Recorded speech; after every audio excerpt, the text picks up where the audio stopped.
Cinderella, the high school musical. And who will be speaking on that? I will be. All right, Ryan, go ahead. Good evening. My name is Ryan Delacroix, and I have the privilege of directing the high school musical this year, and we are doing Cinderella.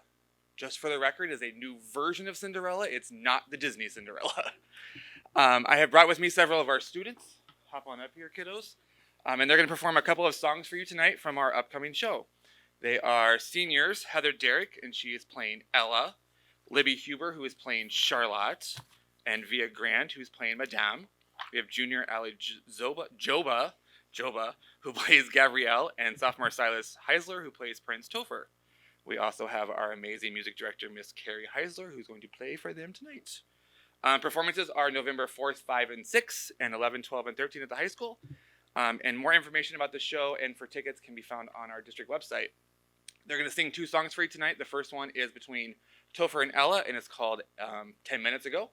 And then the 4 ladies, the step family as we call them, will be singing a song called A Lovely Night. Take it away, friends.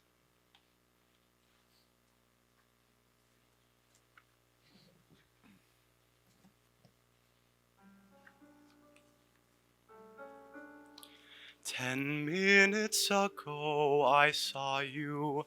I looked up when you came through the door.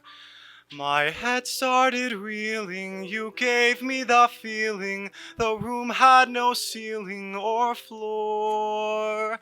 10 minutes ago I met you, and we murmured our how do you do's. I wanted to ring out the bells and fling out my arms and to sing out the news. I have found her, she's an angel, with the dust of the stars in her eyes. We are dancing, we are flying, and she's taking me back to the skies. In the arms of my love I'm flying, over mountain and meadow and glen. And I like it so well that for all I can tell, I may never come down again."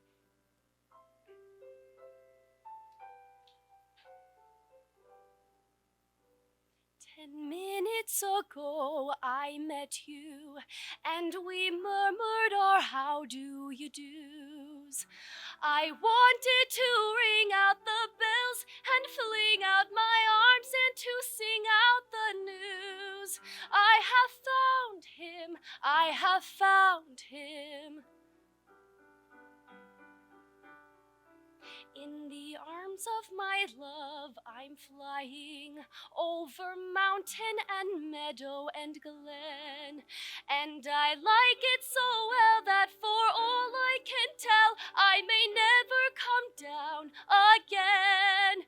I may never come down to earth again."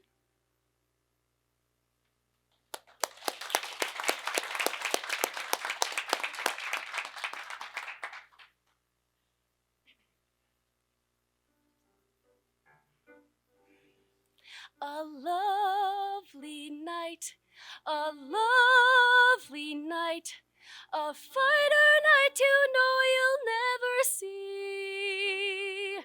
You meet your prince, a charming prince, as charming as a prince will ever be. The stars in a hazy heaven tremble above you, while he is whispering, "Darling, I love you." You say goodbye, away you fly, but on your lips you keep a kiss. All your life you'll dream of this lovely, lovely night. A lovely night, a lovely night, a finer night you know you'll never see. La la la, la la la, la la. You meet your prince, a charming prince, as charming as a prince will ever be. La la la, la la la, la la la. The stars in a hazy heaven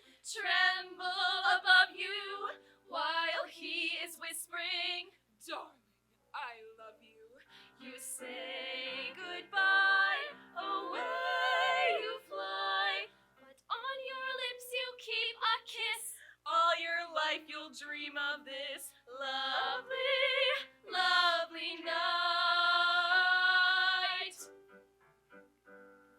The stars in a hazy heaven tremble above you while he is whispering, darling, I love you. You say goodbye, away you fly. On your lips you keep a kiss, all your life you'll dream of this lovely, lovely, lovely, lovely night.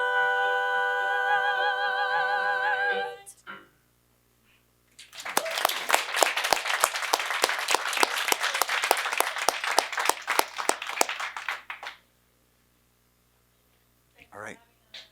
You bet. Absolutely. Before you go, is there any board members that wanted to ask a question or comments? I am happy to comment. I am so excited to see this show, and this is just marvelous. You obviously are not my children, but I feel like you are. I'm super proud of all of you for doing this. It's just amazing, and we're all excited to see you. So good job. Yeah, thank you. Yes. All right. Thank you, Molly, for those comments, and thank you for your performance, and looking forward to actually the musical, and coming up in a couple weeks. Folks should get their tickets before they're sold out. All right. Next up, then, we have another recognition, Nick. Yes, we have we do have another recognition. This is actually, we have two board members that are being recognized by the Wisconsin Association of School Boards. We have Jamie Johnson receiving his level 4 designation, and Heather Loglin receiving level 3 designation from the Wisconsin Association of School Boards. And I think what is neat about this is you'll be getting your pins and certificates at the upcoming regional meeting. But to give people kind of a little bit of a background on this is essentially in order for you to achieve these different levels, you get points by basically going to additional trainings and conferences and things along those lines. I don't know if level 4 might be as high as we've ever had anybody get, Jamie. So that's impressive. Or level 3, also right there. And so big thank you for all the time that you guys are putting in and the effort. And so if you are attending that regional meeting on the 26th of October, you'll be receiving certificates and pins. So thank you for attending. So well done.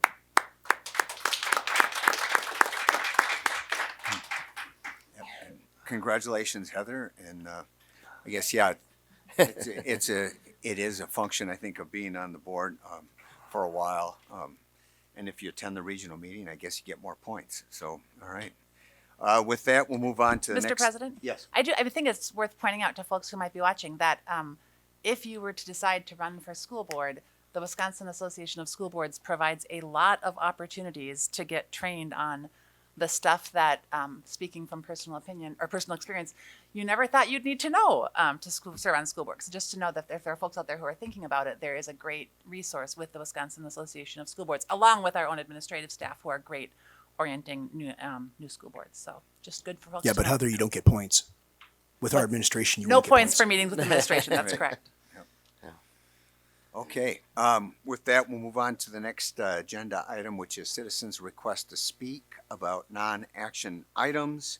The chair has the discretion to limit it to less than 3 minutes, but I'm just opting. We may have more than 5 speakers, but tonight I'm just allowing the extra minute. I would just ask the speakers to please abide by that, and if my timer goes off, that means that you are done. Otherwise, I'll have to shorten everybody's to 2 minutes. So if we could do that, please. And I have to remind folks that the public comment is for input only. It's not a question and answer session, a time for debate, or a dialogue session. Members of the school board will not respond directly to public comments that are made at this meeting. No specific action will be taken at this meeting in response to comments that are made or issues that are raised during the public comment period. If the board determines that action is appropriate, the action will occur at a future board meeting. And a district representative may follow up with you after the meeting. The board chair will recognize one speaker at a time. Only those speakers who are recognized will be permitted to speak. Individuals who interfere with or interrupt speakers of the board or the proceedings may be directed to leave. This is not a time for personal attacks or concerns about a specific individual, including any other speaker during the public comment session. Those type of comments are not acceptable, as are, of course, obscenities or profanity. Persistence in making such remarks will end the individual's opportunity to address the board and may result in the individual being directed to leave. So first up, we have Talia from the city of Hudson. Hello, and thank you for the opportunity to speak tonight. I just wanted to share, students should be able to enter a school free from judgment from the school officials and their peers. The primary responsibility of the school administration is to create and sustain a school environment in which each student is accepted, valued, respected, cared for, and encouraged to be an active, responsible member of the broader school community. They must also support an environment where diversity is valued and accepted, where students of diverse backgrounds and identities are affirmed, supported, and assured equitable educational opportunities. Within our own district non-discrimination policy, it reads in part, "With this goal in mind and consistent with legal requirements, the district shall not unlawfully discriminate on the basis of sex, including gender identity, expression, and nonconformity to gender role stereotypes." By the district administrating disseminating guidance to the principals of schools to cease and desist open dialogue of pronouns, informing guidance counselors that should a student disclose to them they identify as a gender diverse human who wishes to be called by a chosen name and affirming pronouns, the counselors are being mandated to report this to said child's parents. In doing so, you're not only violating the student's constitutionally protected right to privacy, but also directly violating your own non-discrimination policy. By specifically targeting transgender and gender nonconforming students, you are creating a hostile educational environment which emboldens abusive behavior from others, victimizes our students, and violates their right to exist. Our students shouldn't have to lay bare their soul for the school board or anyone else to validate their right to privacy and access to a safe educational environment. I hope what has been conveyed to the broader community is a case of deep miscommunication on behalf of the district leaders who disseminated such guidance. If this is indeed the case, I would strongly urge the school board and administration to update communication with the district educators and staff to reflect guidance that is non-discriminatory in nature and that helps support a healthy school environment that does not violate our students' civil rights, verbal rights, and right to safety. Let me make this very clear. Being uncomfortable or having uncomfortable conversations with our children about the existence of someone different than how they may identify is not discrimination. We are all allowed to carry fervent faith and religious belief. No one is demanding anyone stop believing as they do. No one is demanding you identify as anyone or anything other than what you are. What is discriminatory in nature is informing the student populace who doesn't conform to that ideal that they are not allowed to exist, they are not allowed their identity, and they don't have the right to personal boundaries or a safe educational environment. We can all stay strong in our personal faiths. However, we do not have the right to force that religious belief from one segment of religion as the basis for discriminatory guidance in what is supposed to be a neutral, inclusive, secular educational environment for all. And the package that I shared with you all has case law, recent found case law as well, and law that backs my All right, statement. well, thank you very much. Next up, we have River from the city of Hudson.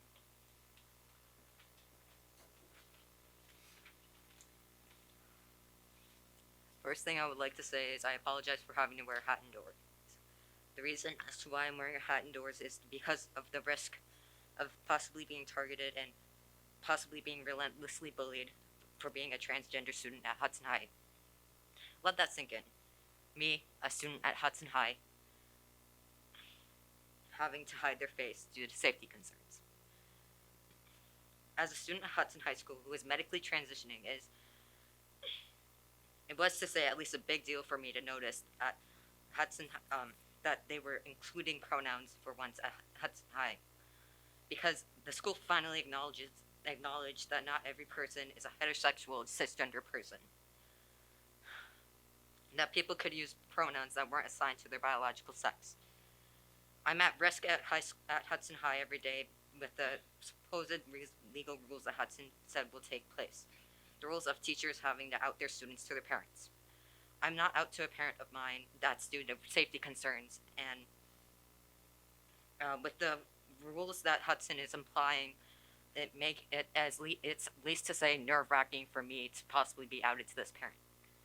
There needs to be a change in the way Hudson School District is dealing with the pronouns usage, because you never know what the person's home life is like. So putting the student through, so you will be putting the student at risk. Take mine as an example. Thank you for listening to what I have to say. Thank you. All right, next up we have Hannah Young from Hudson. Hi, I'm Hannah Jung. Good evening. Hudson mom of 4. I'm here to express my support for non-binary, trans, and all LGBTQ plus gender diverse students and educators. I openly support pronouns and the chosen name of a student as that student discloses, along with creating a classroom environment where they feel safe to do so. As many of you know, research has shown that all it takes is one trusted adult affirming a youth to make the difference between hope and despair. It is your obligation to protect all students and create a safe, inclusive learning environment. They are obligated to address any complaint of harassment, discrimination, or abuse against students on school grounds or sponsored activities. By blocking supportive use of pronouns and chosen names in the school environment, the school is effectively telling our students that they must change who they are.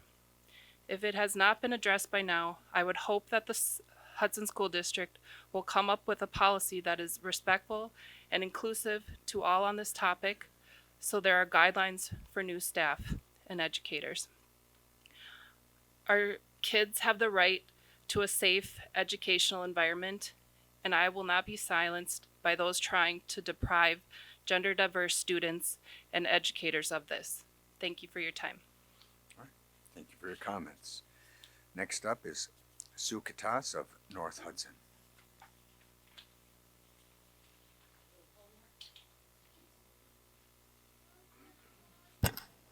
Sukatas. Congratulations, Jamie and Heather. Notable numbers. Thank you. I addressed this body in August regarding the school climate for kids who identify as gay, lesbian, queer questioning, and gender diverse. And recently I sent everyone an email providing evidence that the school district is at times an unsafe place for children. I included an actual alarming incident from a year ago about a transgender student who was pushed and shoved around in the boys' bathroom. And I realized that maybe, I don't know if my message, I'm the messenger, I don't know if my message is having any impact. So tonight I thought I'd do what good school board members always do, and that is make data-based decisions. So I'm going to move to measurable data to hopefully help us see that we need to be educated about non-binary youth. Tonight, I went ahead and looked at the 2021 Yarbus report, and I know at some point you're going to get some disaggregated details for specifically for Hudson. But I looked at the St. Croix County Yarbus results, and that includes 4 high schools. So this is not just trimmed down for our school district. So overall, among all students, as far as school climate, bullying is a problem at school, and the indicator was at 36% of all students indicate that there is a bullying problem. So that's 1 in 3. And on page 21 it says, while higher risk groups often report a lower sense of belonging, teachers, administrators, and classmates within a school can have a tremendous impact on how included or excluded such students feel. So then I skimmed down to the part that specifically LGBTQ students at a glance, that's the headliner. And if you want to skip ahead, that's like page 81. Students who identify as lesbian, gay, bisexual, transgender tend to be at a higher risk than their peers in a number of areas. And they covered 4 areas: sense of belonging, bullying, having a teacher to talk to, and mental health concerns. So these are the specific numbers that are quite outstanding. They're kind of like cold hard truths. Sense of belonging among LGBTQ, 36%, but then straight and cisgender, 69%. So that is a sweeping contrast. And the quote under that on the Yarbus report, by the way, Yarbus is a youth risk behavior survey for those of you that may not know what it stands for. But it said school climate and culture can influence students' sense of belonging. Oh, am I done? Yep. Shucks. Okay. Time is up. No problem. Just go to the next two, okay? One of them is not so bad. All right. Thank you for your comments. Next up, we have Addison from the City of Hudson.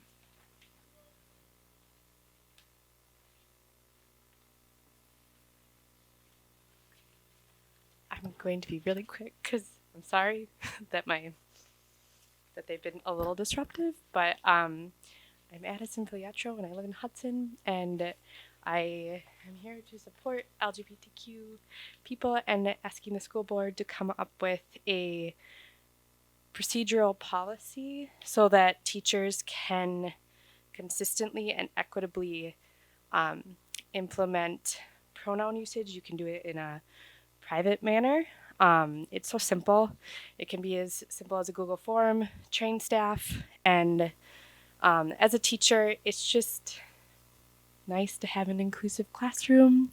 And from looking at the curriculum, there just isn't a lot of LGBTQ voices in the K through 12 curriculum, including social studies, and there are some really cool LGBTQ historians that could be included, or historical figures, sorry. They have my phone with my stuff, so I apologize for but no. But like, anyway, so that's my support. Just please create an equitable policy so there's consistent implementation or procedure. And then my other quick comment is, I know I've emailed you, but I really love Willow River, and I know that we all love our elementary schools, but I don't think that, I know that the budget is tight, but I don't think that you can really quantify a neighborhood school. And it is a neighborhood school where everybody's walking their kids to class on the first day. And the communication is so great because it's a small school and you want your elementary schools to be small. You don't want them, I really love my school. All right, that's all. All right. Thank you for your comments. Next up, we have Liz from the City of Hudson. Hi all. I didn't plan to speak tonight, so I don't have anything prepared, so I'm going to just try to go off the cuff. But I work in the school district. We talk a lot about trauma and equity.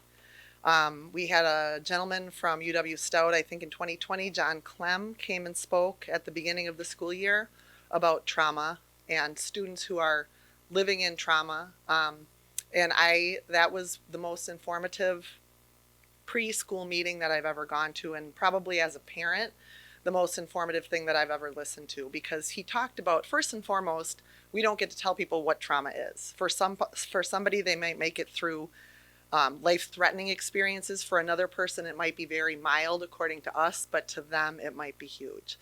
And through his lens and through that conversation and his PowerPoint, which I have, I mean, I can send it to all you guys too, I began to look at my own son in a totally different light. And my oldest son, Max, is gay, and he's been, I've known since he was 2 years old, and it's probably nowhere near as difficult as being transgender.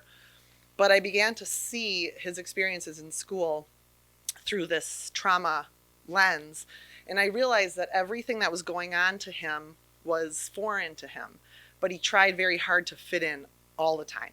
So every Jersey day, he pretended like he cared about football. Every football game on the playground, he pretended like he cared about that. When he started becoming involved in theater and kids teased him about it, he told them that his mom made him do it. He hid from kids, he avoided classes, and all the while it was because he was so anxious inside of himself because he knew he was hiding something. Now, I think he really made it through school because he had the absolute unwavering support of his family. And I give a lot of credit to my husband because he watched him at home in little dresses and performing plays to us and saw all of that and just, loved him like crazy. But I know that he did not get out of school the education that he should have because he was spending a lot of time in that fear, fight or flight part of his brain. And it wasn't until too late that I really understood that. So when we talk about trauma and we talk about it, we're causing trauma to these kids that are in school that don't feel like they fit in, that don't know where they fit in, that don't feel like they have a place. And for us to acknowledge that struggle, for us to acknowledge that they are, choosing who they are, that they are using the pronouns that they identify with, it's infinitely, incredibly important. And when we talk about equity is tied into that too, because equity is different than equality. And for us to talk about equity and to have equity in our district, it's not about our buildings and our spaces and our rooms and our places and our technology. It's about the students having the right and the ability and the connection to a meaningful connection to educators. Thank you. Within their schools. Thank you for your comment. Okay. Then next up we have, I can't get this thing to stop now. Hit cancel. It won't stop. All right, we have one more speaker, and I'm sorry on the pronunciation, Jayla, thank you. I didn't know if that was an H or a Y sound, but I'll just go with. I'm Jamie Johnson, so I'll go with Jayla then. All right. Jayla. Jayla. All right. Very good, Jayla. Jayla Beer Hudson. Thank you. Okay. All right. So studies have shown that when there's just one accepting adult in a transgender youth's life, they have a 39% lower suicide risk. When there's one accepting adult in a child who is non-binary, that number is 33%. Imagine an entire school of people being supportive, using the pronouns that they identify as, using the name that they want to use. By teachers asking if they have a preferred pronoun, that does not harm a straight cisgender student. By refusing to let teachers do that, that automatically dismisses any student that does not fit in that norm. That is not okay. The definition of progress is forward and onward movement. Over the years, Black people have been identified as slaves 3/5 of a person. Without progress, they would not be treated equally. Over the years, just barely over 100 years ago, women did not have the right to vote. Without progress, all you ladies up there wouldn't be being able to sit up there. I know it's not the norm that we've all grown up in over the decades, but we need to normalize teachers asking a student's pronoun, students being comfortable to identify if they choose to. For every student that identifies and openly, there's probably a good handful more students that do not feel comfortable being out, but just knowing that that safe place and that acceptance is there can do absolute wonders. All right, thank you for your comments. Next up under the agenda are reports. And I'm assuming, Dave, this is yours since... It is. Yes, thank you very much, Jamie. So I thought what we do tonight is provide an overview of the teaching and learning presentations that my team actually and I will be bringing in throughout the year. The idea is to give you an overview, a quick blurb about what each of these presentations will be, and also an opportunity for you to suggest other topics that you might want to hear about throughout the year. So we're on October 10th right now, and you are receiving that overview of board presentations. On October 24th, we plan on bringing forth inclusive practices and prescriptive interventions. This is something we've been working very hard on, and that is creating more inclusive interventions. That is, when a student receives support, making sure that they receive that support as close to their classroom environment as possible. Most often that means in their classroom. And prescriptive interventions means having interventionists provide direct support to teachers, providing them very specific plans for interventions for their students. And then just like you would if you go to the doctor, this is what you're going to get, this is how long, and this is how we're going to check to see how that's working. Rather simple plan, but it takes a lot of work to get there. November 14th, for those of you, and I'm sure that Heather and Jamie have heard about the science of reading, probably something that WASB has been presenting on because it's a hot topic.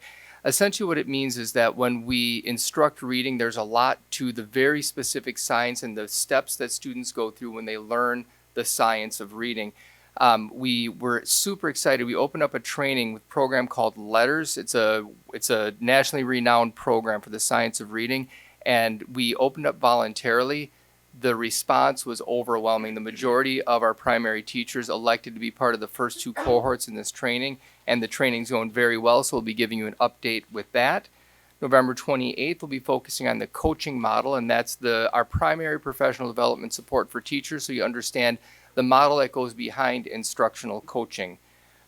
December 12th, family engagement update. This will be internal family engagement. What I mean by that is we have a standing committee of teachers dedicated to improving family engagement. We meet regularly throughout the year. They'll be providing an update to their work. December 19th, curriculum transparency and trust, and then using the Embark platform. Used to be called Build Your Own Curriculum. Now it's called Embark. A different company bought that platform. Essentially works the same way, but working to build trust in the community by being absolutely transparent with our curricular offerings. Then we have a couple open dates there. January 23rd, Human Growth and Development. This will be essentially a process update for you so you can see where we're going with the Human Growth and Development Committee. That work has been outstanding. I'm so proud of the team and the parent volunteers that are part of that crew. Had a couple of them actually here tonight, a couple of them present. Just a lot of really strong engagement, digging into the topic and coming to understanding both sides of a complex topic. February 19th, we'll be bringing forward the winter assessment results from our FastBridge Universal Screener. We're going to teach you a little bit about a Quadrant Report, which essentially is a process teachers go through where they analyze the achievement and growth of their students and then plan based on those results. Then we get into some of the curricular things. You remember last year we talked about science, brought in the science, actually social studies, a little bit of science to let you understand the resources that we would be recommending for adoption. Same thing this year. Bringing them a little bit earlier so we have time to make the purchase, make sure we have those resources on hand before summer hits, because that's when we do a lot of our professional learning. So you'll have a chance to review our final recommendations at that point. For K-5 Science, 6-12 World Language, and K-12 Art. Those are the 3 on the board work session. Then we have an annual report that is, I think, something everyone enjoys. It's the Career and Technical Education Work-Based Learning.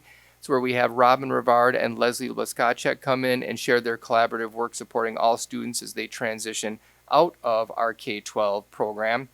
And then on May 8th, we thought teaching and learning volunteer recognition. We are getting a lot out of volunteers that are putting in so much time to help us improve our program and to make sure that the voice of our community is heard in that program improvement process. So excited to bring them forward.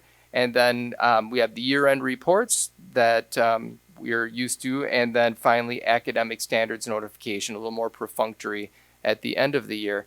Again, there's open spots and we can always bring in other reports. So if there are things you'd like to hear about, feel free to let us know. We'll certainly put together reports for you to make sure you get the information you need to stay informed. Questions? Sure.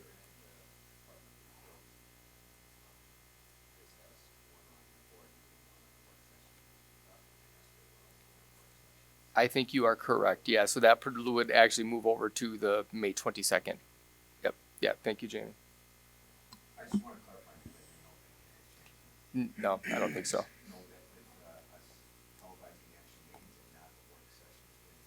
Yep. Absolutely.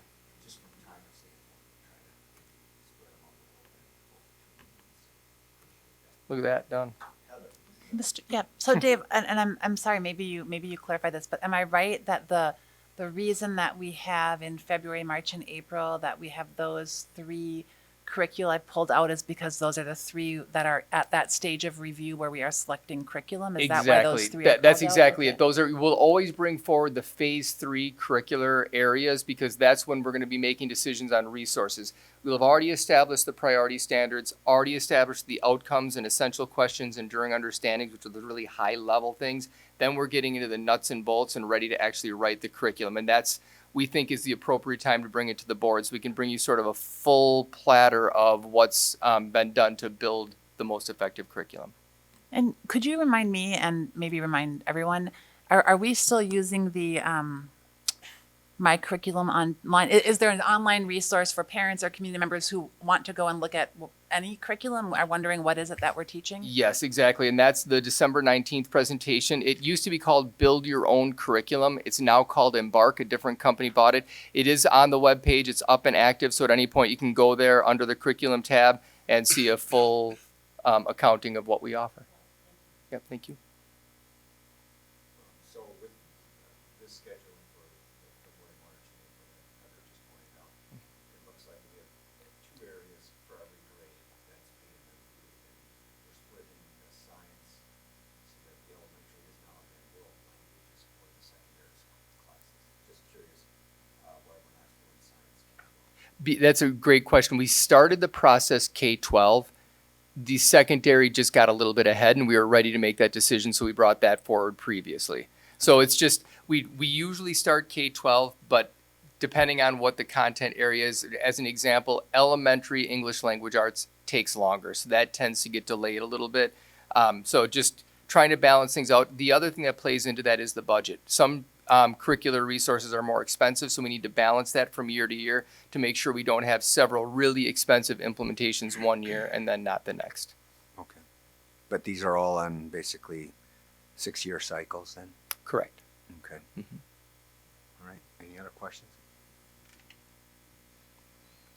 All right. Well, thank you for the report and look forward to the work we have cut out for us at both the work sessions and the meetings. At this time, we now move on to our action agenda, and I would entertain a motion for the consent agenda items pursuant to the expenditures language. Mr. President, Rob? I move approval of the consent items and that the Chief Financial and Operations Officer be authorized to pay bills in the amount of $2,837,425.77. All right. We have a motion by Rob, second by Bob. All those in favor signify by saying aye. Aye. Those opposed say nay.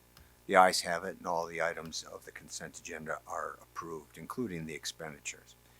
Next up is the financial projections and potential need for operational levy. And Nick, I'll turn over to you, and you probably turn it over to Bonnie. But I guess we have 2 different things. One is budget assumptions and then budget forecast. So. And Tim is passing out right now some hard copies, so you don't have to try to flip between screens. So you're getting copies of that. And Bonnie can kind of walk you through these different options. But, we were able to, through Baird, start to do some budget projections looking out, over the next, 4 or 5 years and what does that look like. We've talked about multiple times when we look at the elementary facility projects and things like that. What's the long-term savings or cost associated with things, and then also what is our budget picture, budget outlook as we're looking at this. So I'm gonna let Bonnie kind of explain through some of these things, and then we'll talk on a much bigger picture also, so you kind of know what you're looking at. You have 2 different documents.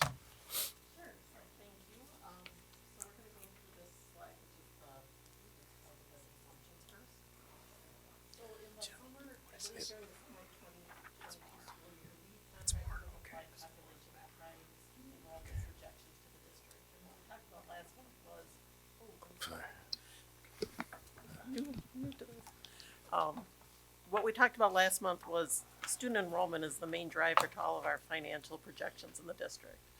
So during that study, Applied Population provided us 3 scenarios or 3 different frameworks of how they projected enrollment. One was called baseline, one was a 5-year trend, one was 3-year trend, one was kindergarten trend, and one was residential trend. So what we did was we took each of those models and used their enrollment projections to try to project budget scenarios for the district in the upcoming years. We did 2 scenarios for each model. The first scenario, so if we look at that first page, that baseline forecast is the governor's proposals funded in its entirety. So what that would be for the 23-24 school year is a $350 increase in the revenue limit, a $766 per student per pupil aid, and a 45% reimbursement for categorical age for eligible expenses. And just to clarify, in the per pupil aid, it's about an increase of about $40, $30 or $40. It's not an increase of $766. So it's about a $40 increase. Yep. And then in the 24-25 school year, that increased to $811 per student for per pupil aid, and a $650 per student increase in the revenue limit. So pretty substantial. Also, an increase in categorical aid at 60%. Currently, special ed categorical aid is about 28%. So that's a nice bump that he is recommending. We did go out for the 25, 26, 26, 27 school year. Just made some basic assumptions. So increase that per pupil aid the same rate that he had, that was presented in this year's governor's budget, and also increase the revenue limit at $300 per student for, which has kind of been the trend in the last years prior to this last 2 biennium. Some other assumptions we made, the wage increase, we said 5% for the next 2 years and then 3% after that, and then benefit would follow suit. And then the second, so that's kind of that first scenario, and then the second scenario, we costed everything out at 50%, because pretty often the governor makes a proposal, it goes to the legislation, they say 0, they meet somewhere in the middle. So then we did a projection based on 50%. So as you can see for the baseline forecast, the highlighted line with the red basically projects the deficit that the district would be facing using that enrollment projection. And then if you look at the next page would be the 5-year, it's basically this exact same information based on the different enrollment trends for each of the projection models. Bonnie, just to clarify, and these projections are all based on status quo with existing programming, existing buildings, correct? Correct. So Thank this you. is just no change in staff, and that's one thing, we just used like one, because if you drop 100 students, obviously you're gonna drop some staff members too, but we just thought to just project it out equally, we just kept the same base information. And then the second document is basically the exact same information, but it's a copy of, we worked with Baird. They have a whole projection model. We imported our information and then did the projections out. So it's more detail of the exact same information, just to answer where does this information come from. I think, a couple things to note here is those red numbers at the bottom of each fiscal year are not cumulative. Those would be every year's balance at the end of the year. And so when you look at the Baird budget forecast model, you can see our fund balance, which is kind of the middle of the page, halfway down. You can see it start to decline rather rapidly should we do nothing. And again, there are assumptions in here. Bonnie and I have spent a lot of time talking about it. What are reasonable assumptions? Some people would say it's not reasonable to put in 5% wage increases this coming year and the next. So you could argue that reasonable would be 2%, reasonable would be 8%. We know that right now the WERC number, which is they set CPI for the state of Wisconsin as far as what we use for bargaining purposes, right now is sitting right around 7.3%. It's gone up every single month since it locked in last January. It won't be locked in for this coming year until January. Essentially what happens is We'll get the number in January that is the number in which we have to use for bargaining purposes for this coming school year. But historically, prior to, this really high level inflation right now, we've historically been around 3%, right around there.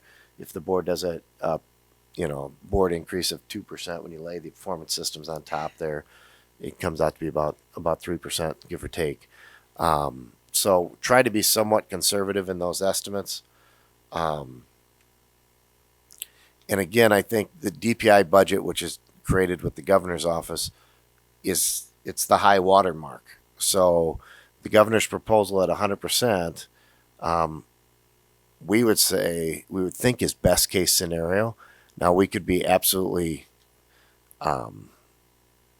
wrong, and the legislature presents a budget even higher than this.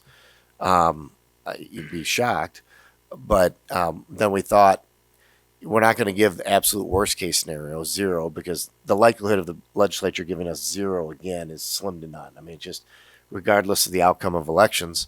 And so, what could be a potentially more realistic scenario if we got half of what was being asked for in the budget process. And I think, as Bonnie talked about, there's 5 different models that we're using here based on enrollment projections.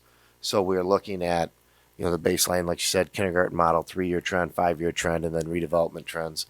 And all of the models, really, when you start to look 4 or 5 years out, are deficit budgets within about $1 million of each other, give or take, depending on which proposal happens. But as Heather said, this is if there is nothing done. I mean, keep the same amount of staff, keep motoring through type of thing. And you've heard me talk at the parent meetings that, we're sitting on quite a bit of fund balance. We can weather some storm. We just can't weather it indefinitely, because you can see over the course of about 5 years, in just about any of these scenarios, we drop anywhere from 15 to 25 million in fund balance. And, that starts to hurt quite a bit, as far as being able to continue down the path. You can also see how, without doing anything, it starts to exponentially build upon itself. It gets worse and worse each year, which kind of leads to, we had some questions about different savings under some of the different options related to the facility pieces that we were looking at, and what does that look like. We did look at, I'm going to pass some of these out. What this is kind of an amortization schedule based on the different options. So we have, there's essentially 5 different options that we're looking at to solve some of our facility situations. From option 1, the reason option 1's not on this, because there aren't any savings related to option 1, so there's nothing to amortize out related to option 1. But what you can see is options 2A through E. The reason they're all the same price in option 2A through E is they're just different configurations of the same option. And so when Bray gets done kind of putting the numbers to everything, it's the difference between a new building versus a remodel addition building and stuff like that. But the actual staffing model doesn't really change. Inclusive in here as well on the amortization chart is also the savings of the closure of buildings related to utility savings of those buildings. So not taken into account on any of these savings is any additional savings we would get through energy efficiency or things like that in the existing buildings that stay open. There starts to become, we can dig into that deeper as we look at it, but it's been our experience that as the buildings become more energy efficient, even when they grow in size, we're not spending more money on utilities. We're actually spending less money on utilities. But so what we try to do is look at a conservative look at, with the different options, over 10 years, how much would it save? Over 20 years, how much would it save? Obviously, option 5, which I think has somewhat been called the nuclear option, which is all of a sudden major shifts in grade configurations, 8th grade to the high school, 5th grade to the middle school. It does have a little bit different twist to it than what Bray was looking at. It would be that if we couldn't pass a referendum at all, and we had to get down in size, it would be going down to 3 elementary schools with shifting those grades up, because it would be similar to option 3, which is 3 K4s and 5th grade at Prairie. The big difference is we'd be pushing kids up into the other buildings. And so there's reason there's more savings there is because you're now essentially closing yet another building. So there's some additional savings that way. But what we are planning on doing is having, when we do look at the different options and we look at the budget projections, is on each option we're going to put kind of the savings or the cost associated with the different options over 10 years, over 20 years, so that people have this information with them as well, with the cost of the options. What questions do people have? So Nick, to clarify and make sure I'm understanding correctly, so like with option 2, when we're talking about the savings, is it the savings of, you said it includes the operational savings of the closed buildings, but is it also is it savings compared to option 1, which is Yes. making all the investments in all of the existing buildings? This is purely doing is the savings from the reduction in staff, and then the utility savings from the closure of those 2 buildings. There's no other. It's a very kind of conservative estimate, so we're not taking into consideration energy efficiency improvements at the other buildings or anything like that. This is purely looking at if we were to go to, let's see here. So this is just the operational. This is capital investment aside. This is just when we're talking about the efficiency of serving our kids with less buildings. This is just the cumulative operational savings of doing that through each of these different 4 options. Yes. So Okay, this would thank be you. the reduction in the amount of staff we would need to do it, and also the closing of those 2 buildings from a standpoint of paying their utility bills every year. So just to give you a little bit of a breakdown, we spend about $50,000 to $60,000 a year at Holton Elementary, utilities and some supplies in order to maintain the building, and reoccurring costs such as pest control and waste services and things like that. So that's figured into there. At Willow River, we spend about $165,000 a year when we talk about utilities, sewer, water, supplies are needed just to maintain the building, and then reoccurring vendor costs associated with, like, again, pest control, water services,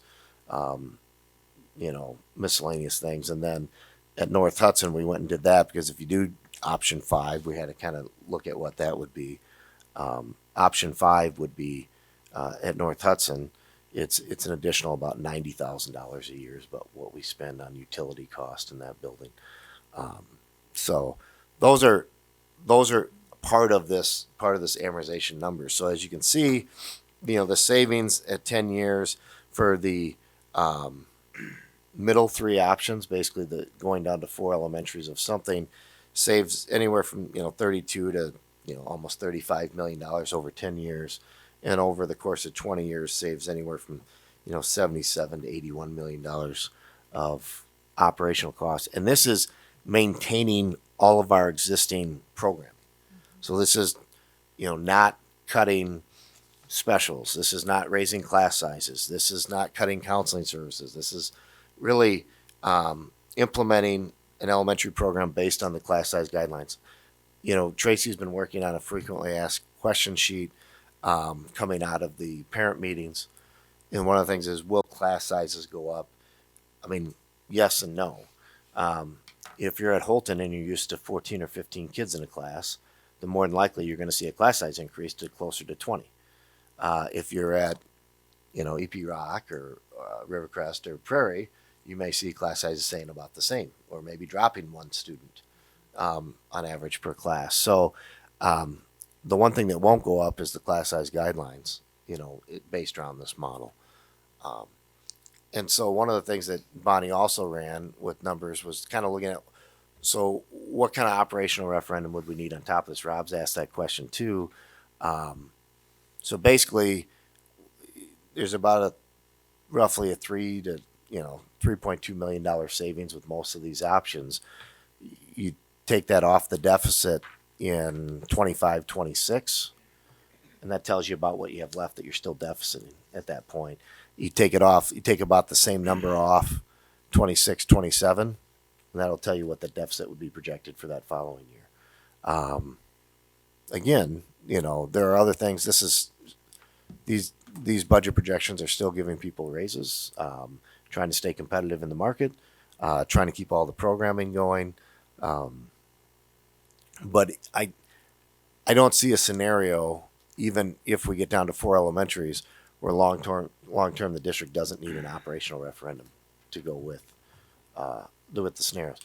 Maintaining 6 elementaries, which is still an option that you guys wanted on the table, you'll need a operational referendum, a much larger operational referendum long term. What other questions? Mr. President? Yeah, Rob. So just quickly, where are you at with the concept of going to the community with the survey? We talked about Peter Leatherman, we talked about school perceptions. In a one-on-one conversation, you mentioned a third party. What are your thoughts? So, we still haven't gotten direction. I mean, the board's going to need to tell us, go to survey or don't go to survey, start building, even if we don't know what options they are. But at least coming off the last work session, it seemed to me like there was still not an agreement on whether or not the board wanted to go to survey again, or if they wanted to do phone polling, or if they didn't want to do phone polling or a survey. So I would just need that direction from you guys on what you guys want. When would you expect to get that, Nick? When do you think that we need to give that to I would say at the very latest, we would need that direction at the work session coming up in 2 weeks. At the extreme very latest. Mm-hmm. Extreme very latest. I mean, we're already at a point where if we were to want to mail a survey, we can't do it. We don't have the time. I mean, 2 weeks from now, likely the only survey option, and Peter Leatherman, he does surveying, it's just a phone screen type. That he probably will be the only option we will have access to. Yeah, I mean, we've sent the survey out. The last survey, I believe, went out the 10th or 15th of November. It was drafted in less than a week, printed in about a week. So, yeah, I mean, I would say, we would, like I said, the 24th of October gives us probably about 2 weeks to draft it, complete it, have you guys review it at the November meeting if you're okay with it, and then send it out if that's the direction you want to go. But this would be a survey that we would not write. What's that? This would be a survey that we would not write. We would still have a professional third party. We work with whomever we deemed we wanted to work with, whether it be a phone survey or a applied school perceptions. I mean, school perceptions right now, I think would turn us down because we couldn't get the work. We couldn't get it out in time. And I could be mistaken on that. Anyway, Jamie, I interrupted you. Yeah.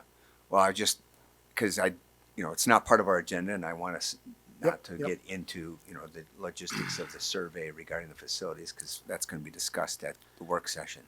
But to put Rob's point about timing, when we did do a survey on November 10th or 15th, the last time we had those results by when? They were due back, I think, about the 4th or 5th of December, maybe a little bit after that. And then you went over the results at the December work session, which is usually the Monday before winter break. Yeah. Yep. And then you were able to go through them again on the January regular meeting. And then you had until essentially the work session in January, you have to make your decision on what you want to do referendum-wise. I think, and Matt brought it up, there's 2 points to a survey. One, to get information out, and one to obviously get feedback. Educate. Yeah, to get information out. And I think the idea that you're going to get some great feedback from the public by doing another survey, I think I personally, I don't know if there's going to be a huge benefit. I think you'd have a better benefit of polling and doing phone polling that way. But I just don't. I don't know how many people are going to say yes. I want to vote to close my schools. That's why, and that's one of the comments that Matt said as well. Right. But again, on this whole point about surveys and stuff, it doesn't have to be decided tonight. We can talk about it at the work session. And whether we're going to referendum or not doesn't have to be decided till January 23rd. So we're still. We have a little time, but as Rob said, there is time of the essence. I mean, I will tell you, as I told you at the last board meeting,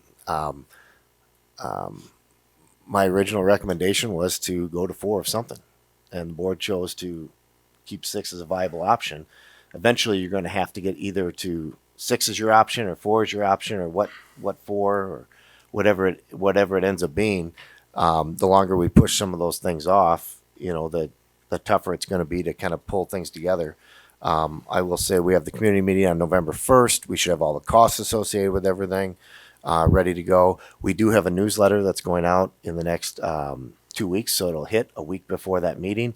That'll go into every mailbox. It will have information about what we're asking people, and then in addition to letting them know about the November 1st meeting that's going to be at the middle school. So we're ready to send those things out and get that all the timing on those things. So I think before we talk about the elementary parent meetings, which I think is the next agenda item, do board members have any other questions about these budget forecasts or budget assumptions that Bonnie reported on?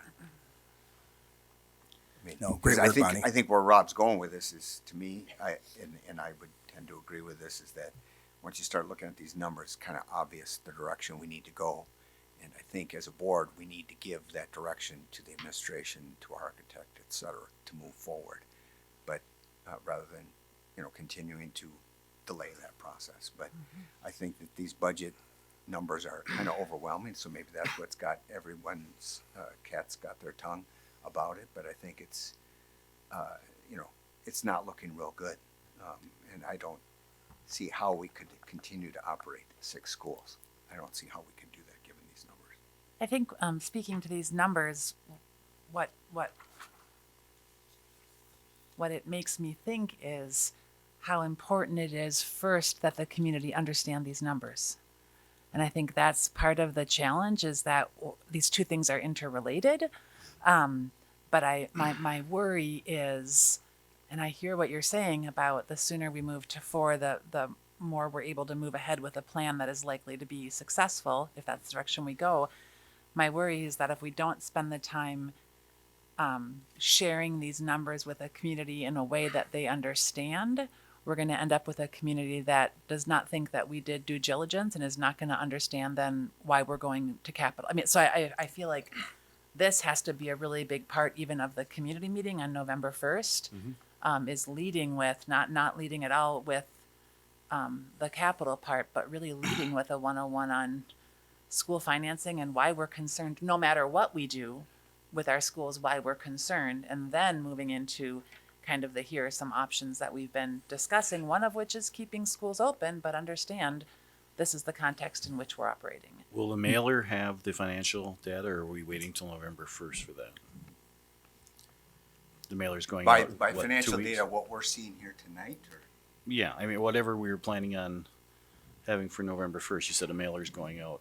2 Yes, weeks shortly. so it will have high level and then directing people to the website. So all of these All of this, documents okay. will be linked to that elementary facilities page. So we'll have a QR code directing people back to it. So just high level information about this, and then directing them to the website. Mr. President, I wonder, and I realize this is putting a lot on already full plates, but I think one challenge is that for a whole lot of people, it is really hard to look at these kinds of documents and make sense of them. And so I wonder if we could do some sort of a short-ish video that would walk people through in regular language, pointing to, but kind of for the I'm not a spreadsheet person, that would help give them the same kind of information, but in a way that's more easily digested. I think that would be nice to have that on the website as an option as well prior to that November 1st meeting. You know, our public, we are asking them to support, and we don't know what the referendum amount is, but hypothetically, let's say it's $70 million in order to save $2.4 million, which may escalate over time. During the parent meetings, I understand during the teacher meetings, there was no real discussion on how, looking at our mission statement, how this was going to improve the educational quality of our students at the same time reducing schools. It's a focus on the dire financial straits of our school district. And so to have any, at this point, and of course I'm supportive of doing something, but not having the engagement where they understand what they're going to be getting in return before we're asking them to make a decision is going to be challenging for all of us. And we're not going to get that support. So my question to Nick, to you, is that is there an opportunity, maybe for the board, to focus on an operational referendum? We've done a fantastic job talking about the financial dire straits that we're in. We haven't done a fantastic job talking about the benefits of these brand new educational spaces in smaller buildings or in fewer buildings. And so what if we were to focus on this operational referendum first? And then take a year, work with our community, get them to understand the benefit. Maybe we close the school. Don't know. But a year from now, have a plan where we can say, look, even though you were kind enough to pass this operational referendum, we may be able to create an under levy again, although temporarily, if we were to go to referendum, and this is what those savings would be. And so I think that would be broadly more well received than trying to go at the pace that we're going right now. And again, this is just me talking, but I think we're much better positioned to pursue an operational referendum by itself right now than a capital referendum, especially since we can't go again for a year after April 23. Again, just what you sense. You run the risk of how you're going for two referendums, and the promise, like kind of the perception might be that this operational referendum will delay, potentially the inevitable closing of one or two schools. Are we setting ourselves up for you're coming at us again?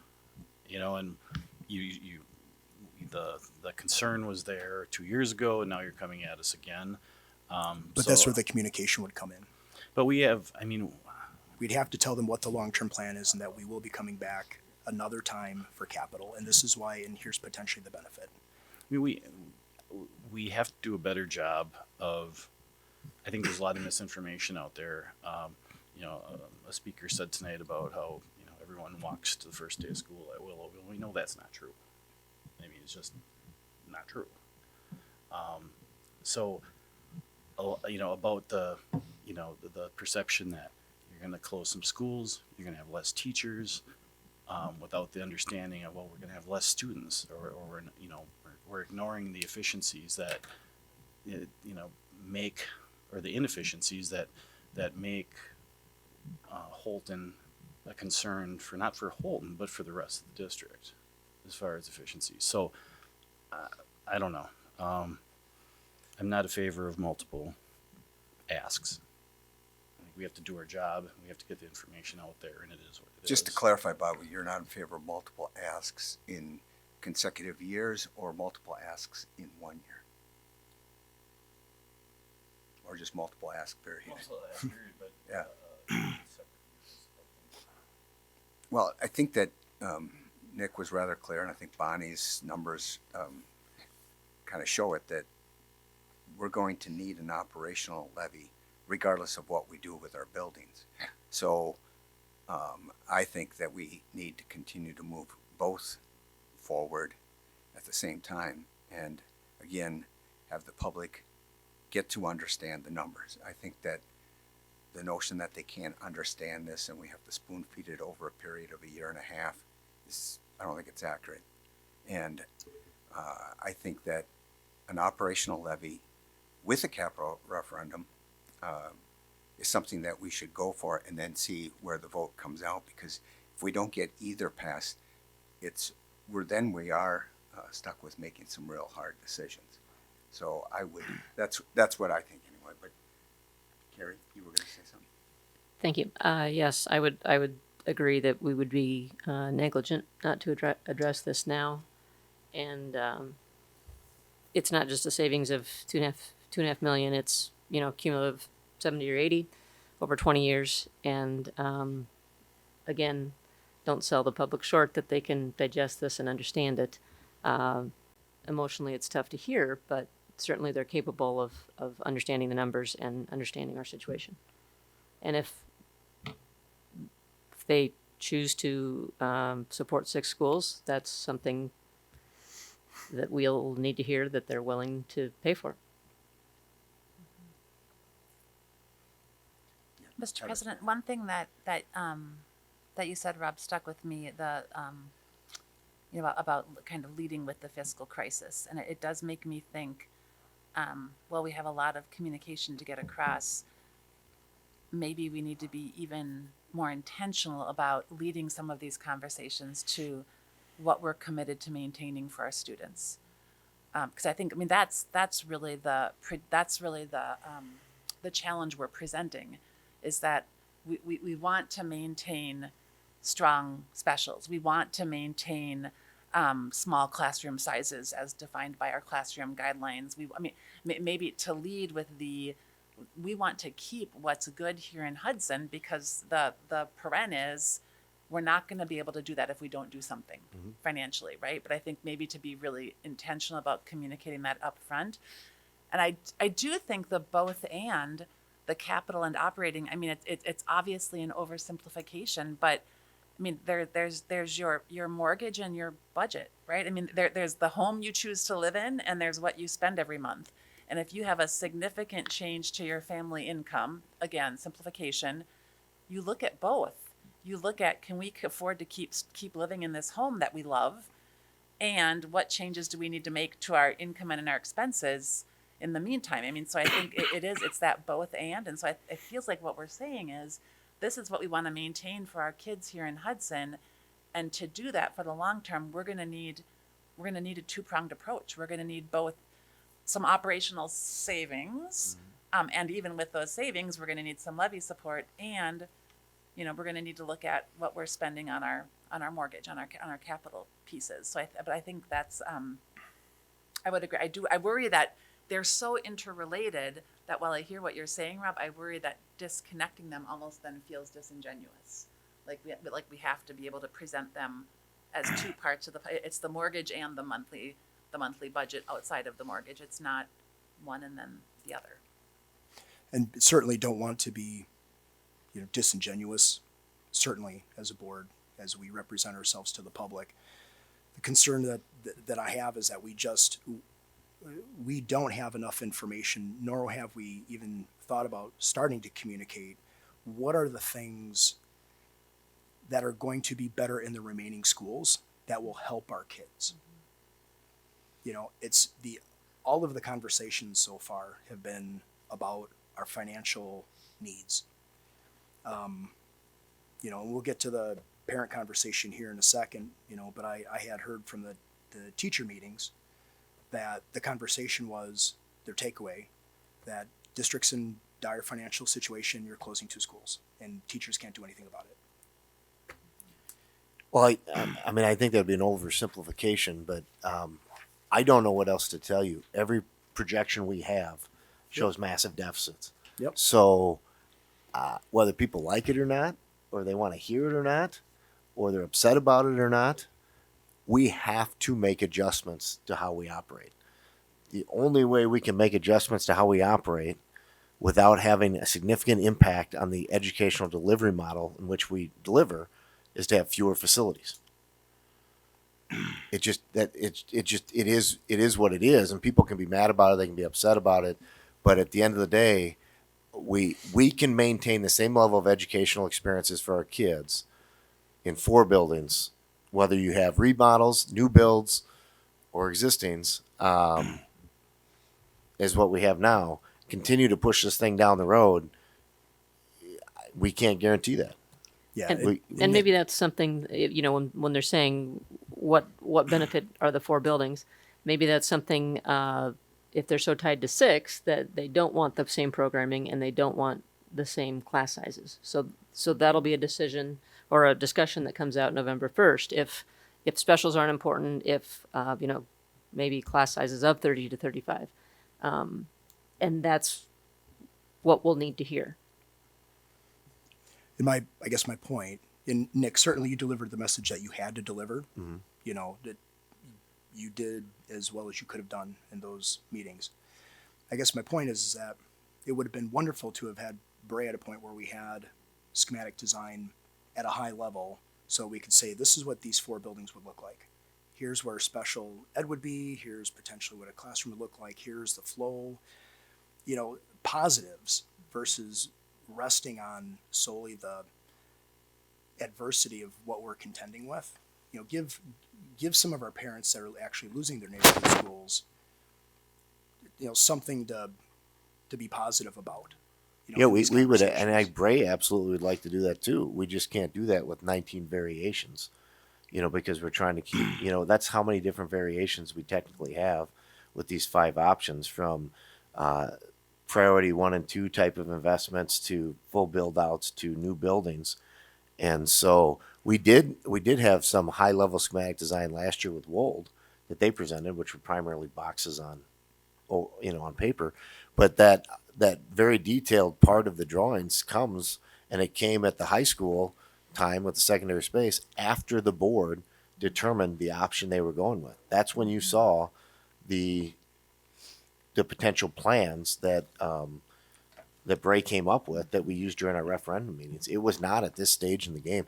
We are literally almost identical to, again, where we were in 2016 as far as our timing moving along that pace.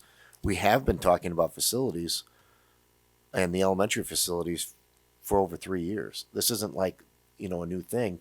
We sent a lot of newsletters out over the last couple of years.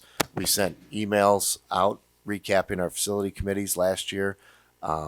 It's now becoming very real as we are hitting a financial wall that is going to say, you probably can't keep kicking this thing down the road.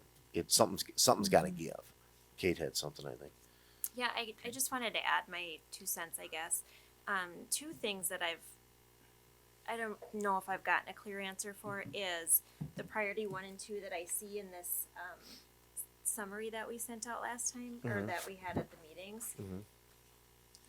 Can we clarify priority 1 and 2 and what that means? Yep, we can, and that's on the website.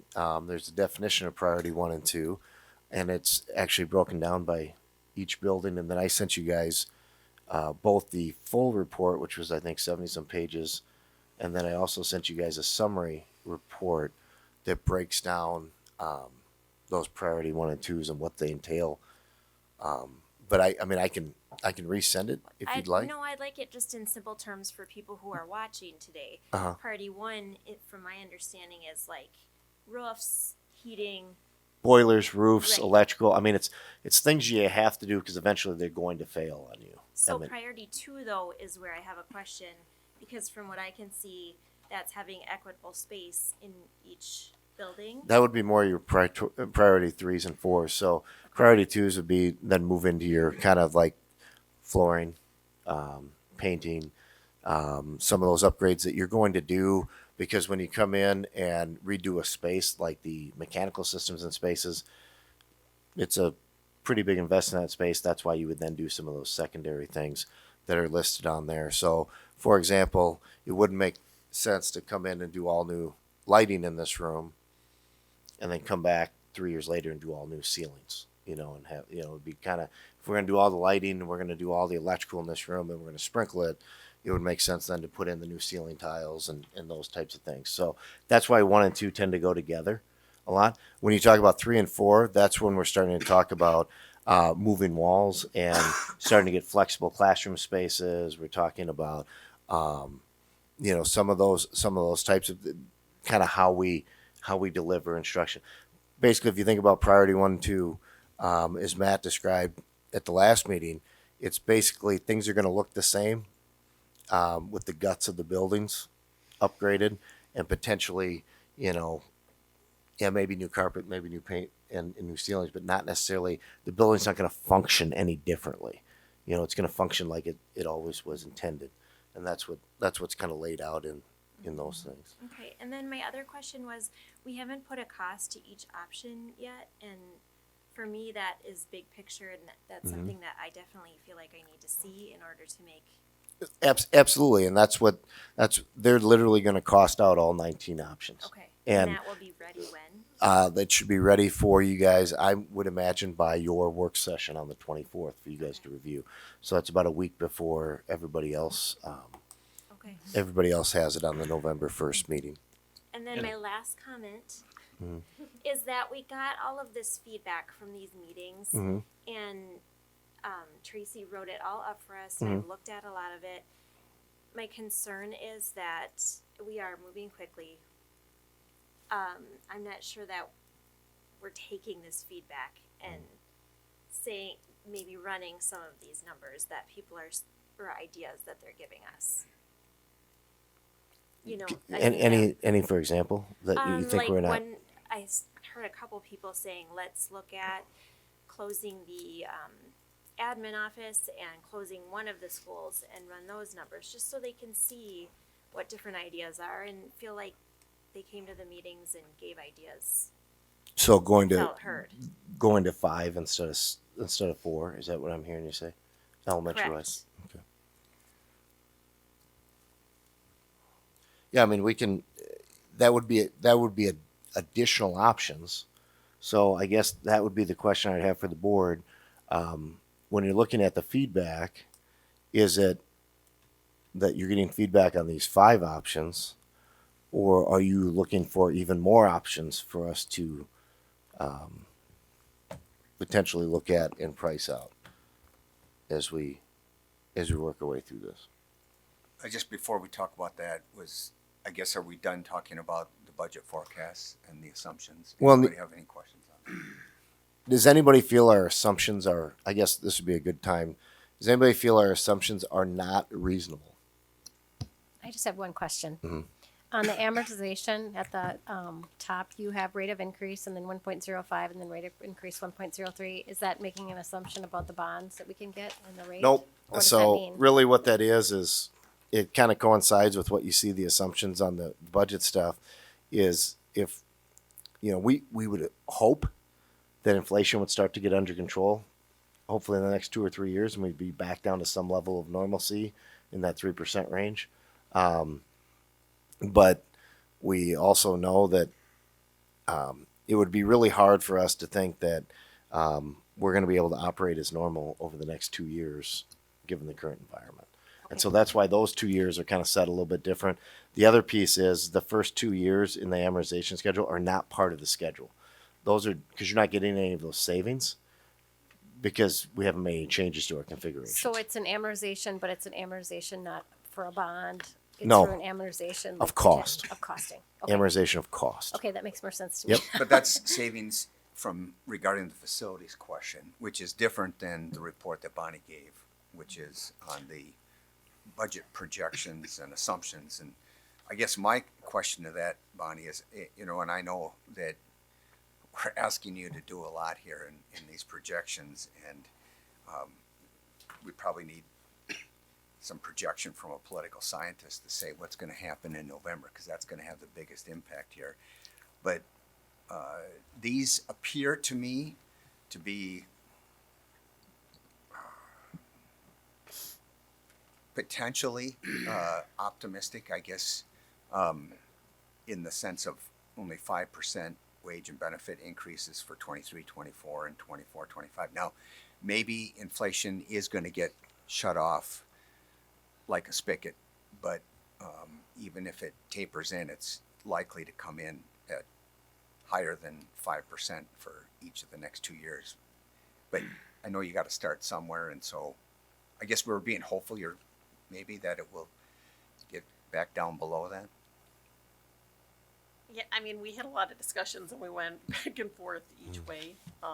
We also thought 5% salary increase might not just be what the raises are, but it might be our staff turnover. We might hire, senior people might leave and bring in. So we thought overall a 5% seemed pretty. We didn't want to say like 10% and be over pessimistic. So that's where we came with the 5%. Oh, But this is, when you say governor's proposal, is that DPI or? I'm sorry, it's DPI's to the governor's for his Okay. biennium budget. Right. And when does that voted on or happened or passed or? It could be In theory, June. it should be July 1, but So it could be a been different. as So it late could be a as different October. governor. Yeah. Oh yeah. Yep. So this is DPI's proposal, which they have worked with the governor to create this proposal. I would be absolutely shocked if the current governor's proposal, doesn't mirror this proposal. That would be completely out of left field. I think the other thing is there's going to come a point where you guys are going to have to balance as a board the need to give raises and the need to live within our means. And it's, I can tell you that if, you say, well, we're just going to not give, for every percent on the wage benefit is about $500,000 is what kind of Bonnie and I were looking at. So you say, well, at 5%, that's $2.5 million. If we just froze everything, that would take care of deficit for next year, which, I guess technically it would, but then going back to strategic plan and everything else, how attractive of a district are we to want to work in, and what type of employees are we able to attract as we do that? And so it's trying to come up with, as a board, you may not be able to give a CPI type of increase. But I also would say is I think long term it would probably hurt us worse to say let's freeze if everybody else around us is giving raises.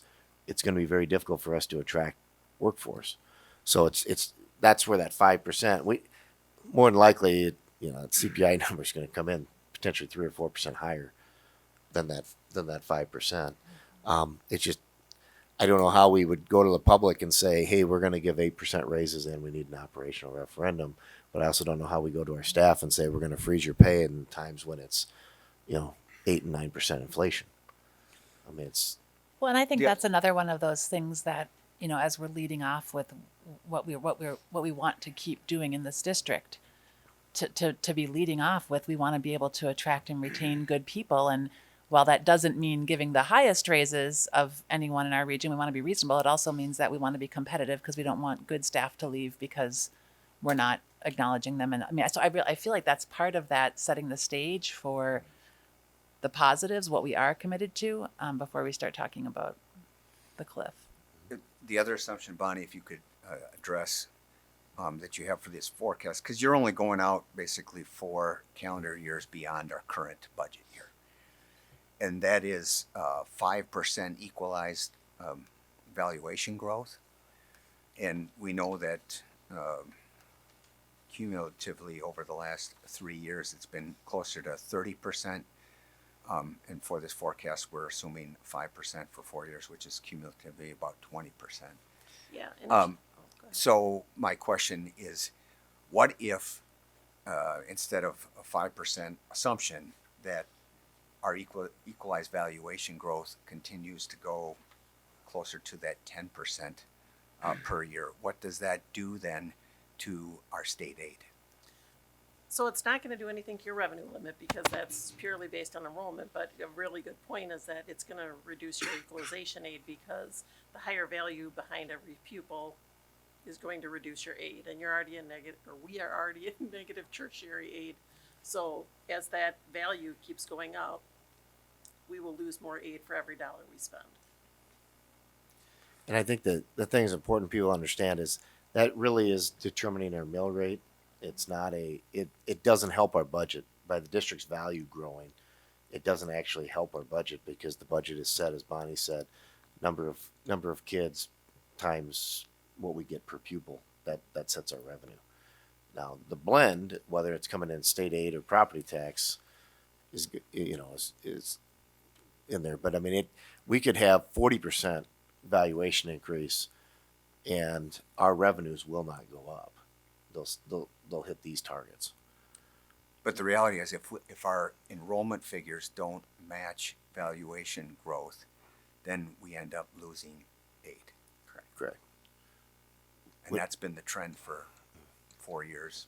But we don't lose revenue. We just lose aid, and I think that's the thing we just got to be clear with people is we still are on the revenue side of our budget. It's just we're forced to put more on property tax, but it's not as though our overall revenue goes down because of that. Our revenue goes down when we don't get when our student count goes down, is essentially what happens. So we're having decline enrollment, and really people say, well, how do we go from such a surplus in the last couple of years to such a deficit so quickly? Well, the biggest thing we have is we've dropped, close to 300 kids in the last 3 years. When you figure, and when all of a sudden you have that amount of students that eventually walk out of your budget, essentially that money, it's not that they're leaving to go to other districts. It's just we're not replenishing like we have in the past. It creates a pretty big hole, and there's the declining enrollment exemption, and this started hitting us 3 years ago. Our declining enrollment started hitting us 3 years ago. Extreme declining enrollment, and so now it's starting to. What's happening is we're losing that exemption, and that's why you're seeing all of a sudden a drop so quickly, and that's why when we talk about, we're not in a dire strait like, hey, you guys need to make cuts this week. We're not gonna be able. I mean, yes, there are some real, fiscal headwinds here, but the good thing is we are positioned that, we can ease our way into this potentially over 2 or 3 years. Very difficult for us to get the operational savings if we don't do something different with our facilities. I mean, it's really hard for us to get any real type of savings. And the biggest reason why we haven't looked at 5 after last year's facility committees is it seemed like it would be a lot of change, and we wouldn't get the type of savings that we'd want, and we could potentially be looking at closing yet another elementary school a couple years down the road. And so if you talk to parents from Holton, they say, let's go to 5 and close Willow. And if you talk to parents from Willow, they'll say, let's go to 5 and close Holton. And so, it's not that we haven't looked at it. It didn't seem like it was, it would generate the type of savings that would warrant that type of change to the district. Right. Any other questions about the budget? Otherwise, we'll go into the parent meeting follow-up. All right. Hearing none, I guess we started talking about this a little bit, but Nick, did you have other comments leading in, or Tracy? Tracy, you want to just kind of talk about what your process has been since the meetings and what we have set up and how it's Absolutely. laid out? So the first bullet on the site there is the actual feedback. So what you have there are the comments that were left at the 2 parent meetings. And then we've also had some people who have started to complete the online feedback form. Not much. We've only had about 5 individuals reporting in that format. I suspect we will get more as we advertise this out through our newsletter. And the information is there verbatim from what was on the form. So that's been our process in the past. So that's what has been included here. So, folks, if they didn't make the facility meetings that we had on September 28th and October 3rd, they're still able to get that feedback in. Yes. So the form is right there. So it's very easy for people to go on, complete that form, and as well as all of the supporting documents. So the documents that people saw during those information sessions, and it also includes all of the information provided by the facilities task force previously. So the documents that Walt provided. All right. Questions regarding that or comments from board members? Mr. President, one of the things I feel like I heard numerous times at the parent meetings was kind of reference to losing neighborhood schools for mega schools. You know, that phrase mega schools. And I wonder, I realize we don't have our own schematics, but I'm remembering the last state school board convention. I know several of us went to a couple of sessions with districts that had recently done mega school elementary schools that were beautiful. I mean, that I think that maybe would ease parents' concerns a bit about what a big elementary school looks like. So we don't have our own schematics, but I wonder if that would be a way to at least start sharing some information about, you know, we're not talking about building high schools for our elementary school students. That these are buildings built for elementary school students, and they still very much retain a lot of what you probably love about your smaller number of students school. So just that thought in response to some of the feedback. Yeah, I mean, I think you know, as we look at that, I think this was a total misstep on our end last fall, where we talked about building capacities of a 5-section building getting as big as 750 students. We're actually, as we've now finalized the enrollment projections and things like that, we're really talking about if you went to a 4 elementary option, 2 buildings that are 4 sections, which are the size of currently Prairie, EP Rock, and Rivercrest, and 2 buildings that are essentially 4.5 sections, which is the size of those buildings with 3 additional total classrooms. So they're not mega by any stretch of the imagination.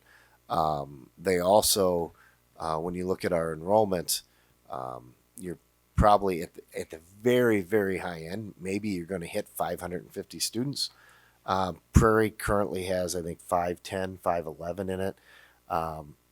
So we're not talking about building mega elementary schools. We're talking about building buildings that are similar to Rivercrest and Prairie with a little bit of additional space, not hundreds of students worth of additional space.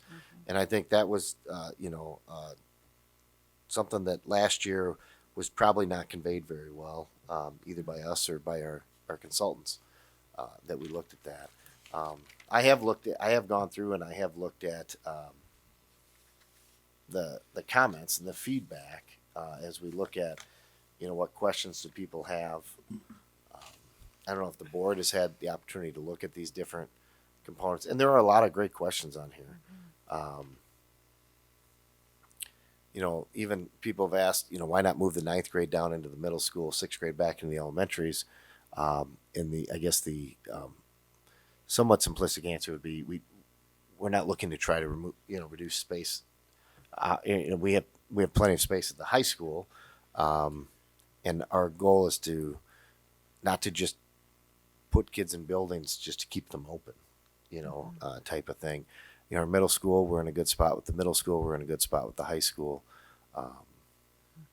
It's a big challenge as we work through some of these. But I think the thing for me is we have been talking about elementary facility planning quite a bit for no less than at least 1 year, and we actually started talking about it pre-COVID when the board said go ahead and put together a committee.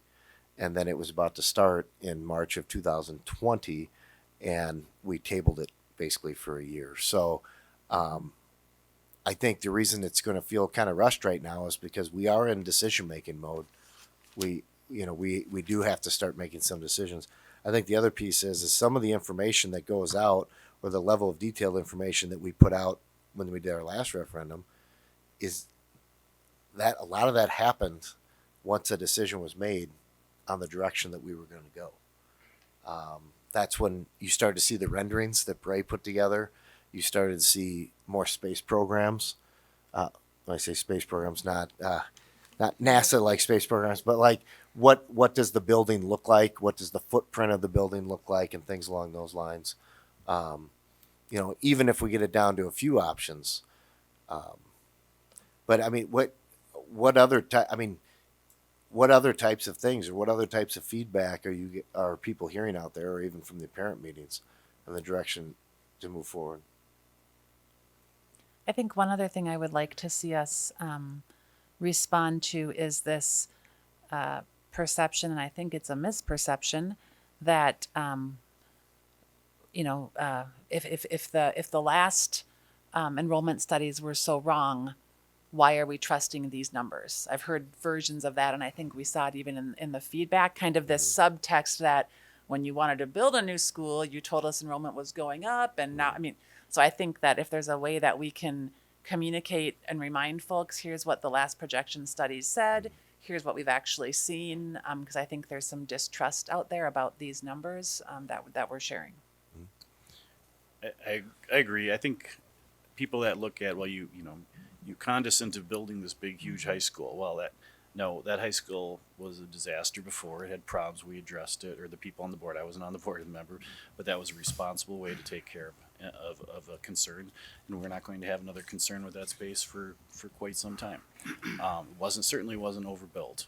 And I've heard some people say that, as if we hadn't done the high school remodel, we'd be in so much better shape. Now we know we wouldn't be. I think a lot of the things I've read online, as far as the district spot where people putting their comments, or from the parent meeting that we put on at the schools, a lot of those concerns were addressed in the presentation,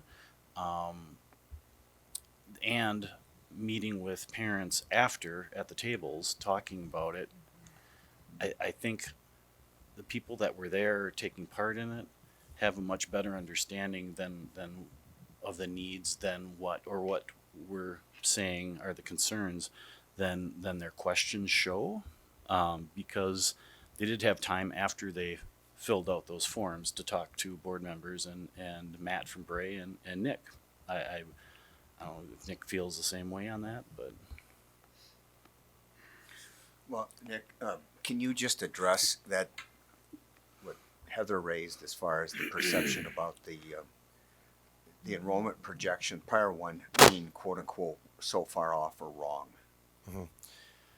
So if you go back and you look at the enrollment projections that we utilized when we were doing the secondary space referendum, we were not pitching that we had this huge growth, and actually we showed 3 different enrollment projections from Tom Gillespie, all showed a dip, and then eventually over 10 years coming back up to about where we would be.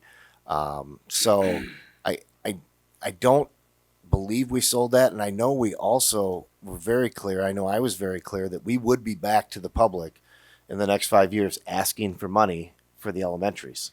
I mean, that was we can go back and look at the videos. That was on every one of these, because we said this will not address, the secondary space thing will not address our needs at our elementaries and the majority of the middle school.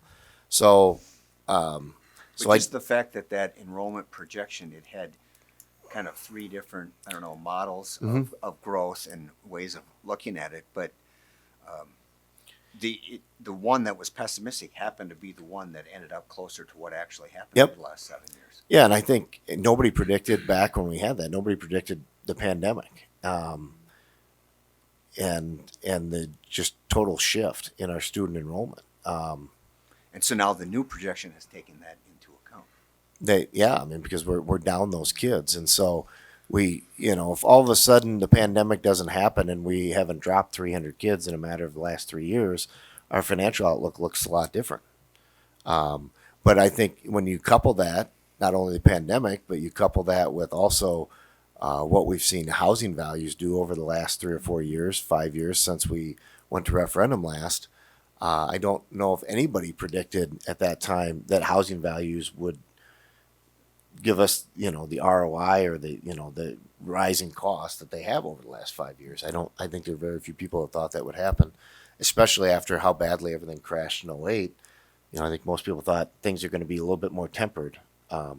So when you add that to the mix, it's not just the enrollment projections from applied populations, it's looking at other economic indicators. There's not a whole lot of reason to believe that all of a sudden the value of housing in the city of Hudson or the town of Hudson or the town of Troy or town of St. Joe is going to drop like a rock and make it any more affordable to anybody else. If it does drop, it'd probably drop equivalent to what other places are dropping, and so then it's it's all relative. It's not as though people would have more money. I don't see it becoming any more affordable, but I know people want to say, why trust these projections? They are just projections. I mean, they're not a guarantee. And I would just Yeah. highlight they are 7 years old already. The previous the Gillespie ones, because those were done in 2014, 15. Mhm. Yeah, so those would be 7 years old.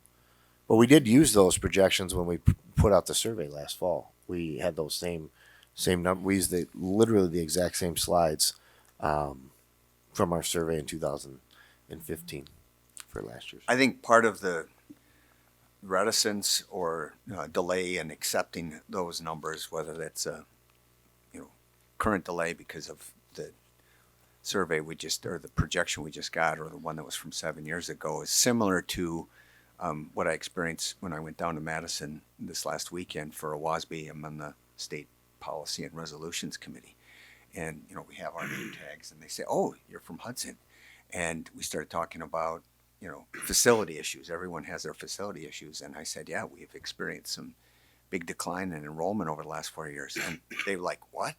Hudson is growing so rapidly," and I said, "Yes, St. Croix County is growing rapidly. Hudson City and surrounding area, our school district overall has a lot more numbers of people, but we don't have the students. And what was feeding our growth, and this is long before I was on the board, what was feeding our growth was not only the houses that were being built out in the townships and the expanding city boundary, places like, Red Cedar or Cedar Canyon, and but it was the move-ins. That's what our previous superintendent would ask at the graduation ceremony is, okay, all those people who have moved in here since kindergarten stand up, and more than half the kids would stand up. That's not going to be true anymore, because the affordability of being able to move into Hudson is much different today than what it was 15 to 20 years ago. That's just the reality. But anyway, so again, I see these comments. There's 23 pages of them. By the way, anybody in the community can go online and see those and add their own. But there is still, even though those people got a presentation from Bray on this stuff, they're still, putting in comments and asking questions. They're not accepting of maybe the information or whatever.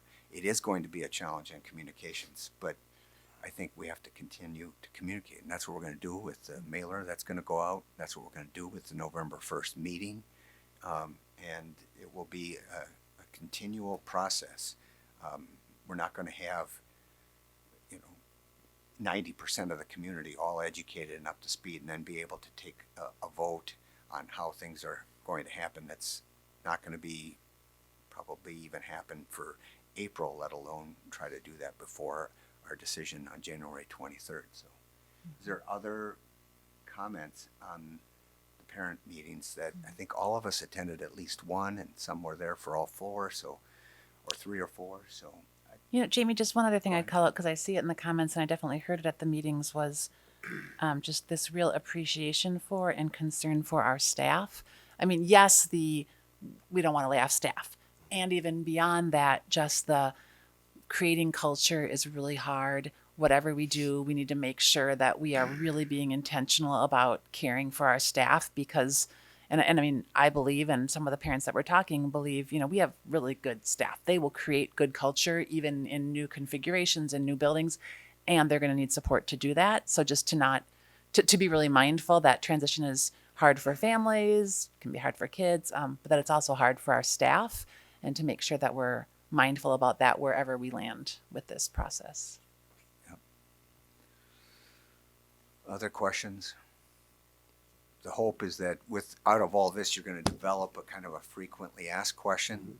Not going to answer every question, but at least the more frequently asked ones, and then that'll be part of the information that will also be given out on November 1st. Correct. Actually, it'll go in the newsletter, and we'll have it online. Excellent. All right. Molly, do you have some? I had a couple comments. Just Heather reminded me, I had talked to a parent at North Hudson and ended up staying later talking to her. And she made a comment that I thought was just so insightful, that we don't know what teachers can do, because teachers can do amazing things. And I just thought that was just a wonderful kind of acclamation for the staff that we do have. The other thought I was thinking of is, you know, after we had some of these meetings and, you know, you have lots of different opinions, I have had trouble sleeping, thinking about how hard this is for people. That I would like people to know that this isn't, it isn't a simple thing for all of us. We all feel super sad, and it's a really difficult process, but that we have to do what's responsible for the community as a whole. So that's it. Anything else? Any other comments? Otherwise, let's see, next on our agenda is, I guess, a motion to go into closed session. Jamie, can I just add one final, because Molly made me think about it. I think Sure. what worries me is that I feel like there's this sense that we're talking about doing what's right for our taxpayers, not what's right for our kids. And I think that what we need to figure out to get through is that this is about making sure that long term we are able to do right by our kids. I mean, that is, so yes, it's, you know, for someone who's worried about their kid 3 years from now, it feels like this isn't right for my kid. But stepping back, it really is about making hard decisions so that we are positioned in the, you know, over the long haul to be able to do right by our kids and be able to have great staff, provide really good core and extracurricular programming to provide what we're providing today, even years down the road in different financial situations. So I think we have to make sure we don't lose that it's not a money before kids. They are related, and long term we need to do what's right for our kids and for our community, so that we don't lose that in the communication as well. Yeah, that's a great point, Heather. Anyone else have a comment along that vein? I think to that end about, you know, doing what's best for our kids,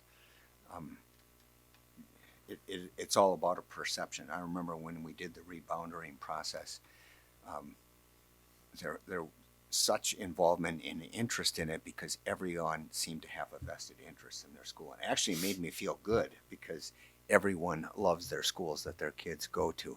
And, you know, Rivercrest and Hudson Prairie are schools that are designed to have, you know, roughly 600 kids. So that's not necessarily a mega school, one that's harmful to kids. You wouldn't get that from any of the parents that are there. At least I haven't heard that to date, that they want, you know, Rivercrest split into 3 schools so they have smaller schools to go to. Again, it's about the teachers and being able to retain quality teachers, retain our class sizes. That's why we're doing this as a school board, is not having to make decisions and be closer to what they are in Minnesota with 30 to 35 kids in a classroom. We want to avoid that. That's why we're having these discussions. So, all right. Otherwise, I guess now would be the time. I'll entertain a motion on closed session. Mr. President, I move to convene in closed session pursuant to Wisconsin Statute 19.85, Parent 1, Parent G, to confer with legal counsel who is rendering advice concerning strategy to be adopted with respect to litigation. Second. Motion by Heather, second by Bob. This calls for a roll call vote. All, Bauman? Aye. Brown? Aye. Garza? Aye. Loughlin? Aye. Powers? Aye. Whitaker? Aye. Johnson? Aye. The ayes have it. We are adjourning to closed session, and from there we will be adjourning the meeting. Thank you all for attending.